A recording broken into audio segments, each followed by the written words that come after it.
Gbogbo ẹ̀yin ọmọ Yorùbá ẹ kúrọ̀lẹ́. Bóò ni ojú ọjọ́ ọ̀dẹ̀ ọ̀dà bí? Ẹ káwọ́ kò lẹ́rẹ́. Lóòótọ́ bí èèyàn bá lówó lọ́wọ́, àgbọ̀ ọ̀lẹ lèèyàn máa dà.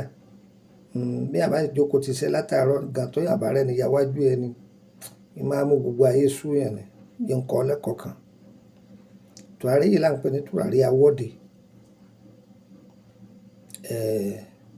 Tùràrí yìí ó fi ti gbọ́ ni. Mi ò ní fi ilẹ̀ pé ìwọ tó bá fẹ́ àbọ̀ ṣe ni. Bẹ́ẹ̀ ni. Ẹ lọ tọ́jú ewé sáyò lọ́pọ̀lọpọ̀, ewé wáwá lọ́pọ̀lọpọ̀, ewé àbámọ̀dá lọ́pọ̀lọpọ̀, àgbàdo pupa, àgbàdo funfun, àlùpàídà lọ́pọ̀lọpọ̀, àlùbọ́sà eléwé, ewé tètè pọ́nlá àbẹ̀fà gbúrú. Odidi ẹyẹ kànnàkànnà tó pé, odidi lèkélèké tó pé àtàwọn nǹkan rẹ̀ yòókù. Tá a bá parí tùràrí yìí pẹ̀lú àwọn lọ́fíńdà rẹ̀ tá a fi pò ó, tá a bá parí rẹ̀ tán,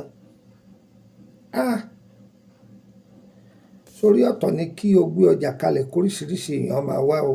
Àwọn tó wá dán owó ń bẹ o.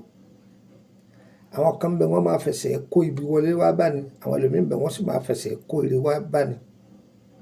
Gbogbo ojú tí ń wò mí, ayé ò ní fẹsẹ̀ kó ibi wá bá yín. Ààfin sínú ilé tuntun o. Ilẹ̀ tí èèyàn ra ààfin sí ṣọ́ọ̀pù ẹni ààfin sí o. Inú ilé ẹni gan tí èso ṣọ́ọ̀pù ẹni a máa fin sí. Nǹkan ayọ̀ ni wọ́n máa wọlé wá bá ni tí èèyàn bá ń fin. Ìwọ nìkan kọ́ ni wọ́n wá ṣe fún gbogbo àwọn tẹ́yìn jọ ń gbénú ilé yẹn ni wọ́n máa jàǹfààní ẹ̀. Tí mo rántí tí bàbá mi bá bá àwọn èèyàn ṣe, inú ilé tí wọ́n bá fin sí gbogbo ẹni wọ́n bá jọ ń gbénú ilé yẹn wọ́n máa tọ́ka nǹkan rere.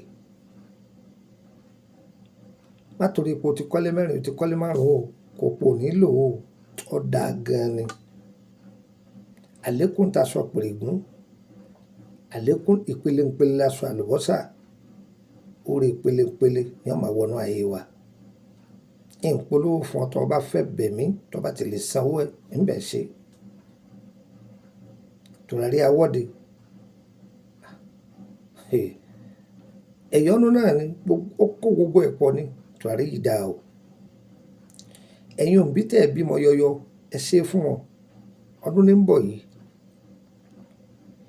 Ìyá tó fẹ́ jẹun ọmọ, ìtọ́jú ọmọ ni o.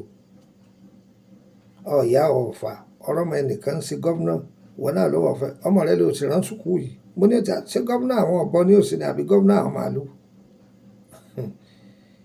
Ẹ gbìyànjú ẹ tọ́jú àwọn ọmọ yín. Ẹni tó tọ́jú ọmọ ní jẹun ọmọ. Ó gbìgbàdo kalẹ̀, ó roko síndì, ó yẹ̀nà fún, ó tọ́jú àlà rẹ̀. Ẹranko ogbó ni ó fi jẹ. Bẹ́ẹ̀ náà ni àwọn ọmọ wa. Ẹ tọ́jú wọn. Ojú kì í tẹ́yìn, iwájú lójú tó. Ìwọ tó fọmọ rẹ̀ lẹ́lẹ́, ta ni wọ́n mọ̀ tó gba níkò? Kí ni wọ́n mọ̀ tí wọ́n ń sọ nípa ọmọ rẹ̀? Ọmọ rẹ̀ ọ̀dọ́ ta rẹ̀ mọ̀.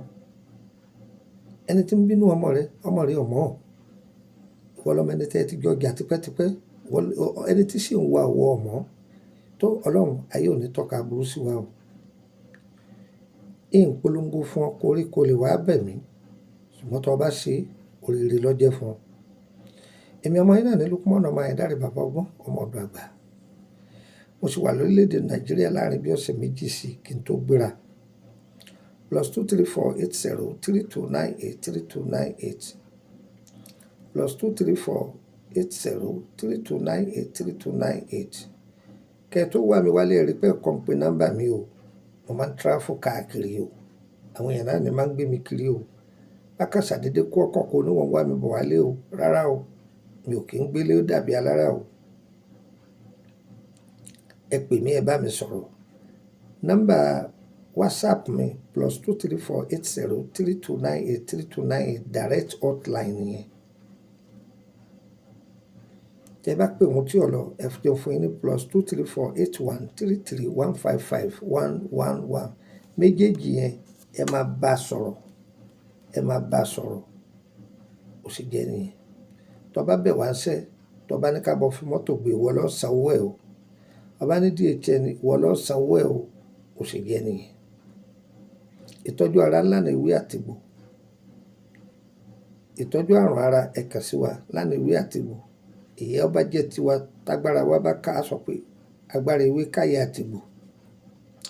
Èyí tó bá jẹ́ tẹ́lẹ̀ èbó ni a sọ fún yín pé ẹ lọ síbítù lọ́dọ̀ àwọn ilé ìbò. Bá a ṣe kẹ́kọ̀ọ́ rẹ̀ nù.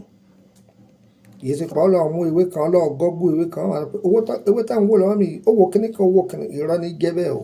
Ohun táwọn ọba kọ àní sọ̀rọ̀ pa rẹ̀. A sì lọ ilé ẹ̀kọ́ rẹ̀ níta ní páálí lọ́wọ́ tí èsì páálí abẹ́lé. A jogún ẹ̀ lọ́wọ́ àwọn tó bí wa ṣùgbọ́n a tún jáde sí i. A tún lọ ilé ẹ̀kọ́ ta ní páálí lọ́wọ́ tí èsì páálí abẹ́lé. Certificate òdélé mi ò rí. Ó rí tìjọba ni. Bó ṣe jẹ́ ni mo sọ fún un. Nọ́mbà orílẹ̀-èdè Benin àlékún ti bá o +2290154651928 +2290154651928. Nọ́mbà orílẹ̀-èdè Côte d'Ivoire òun lẹ̀ ń wò yìí mi ò gbé sórí tó wọ́n lọ́hùn tí wàá ní kó ṣe má sì tọ́ta wà o. Ìjáde wa ayé òní fòkù wa ránṣẹ́ lé o. Ànídélé bòkú ọmọ ànídélé bòkú àyà. Ayé òní parọ́ ọ̀nà mọ́ wa. Ire o, ire o, ire kàbìtì nílé gbogbo wa o.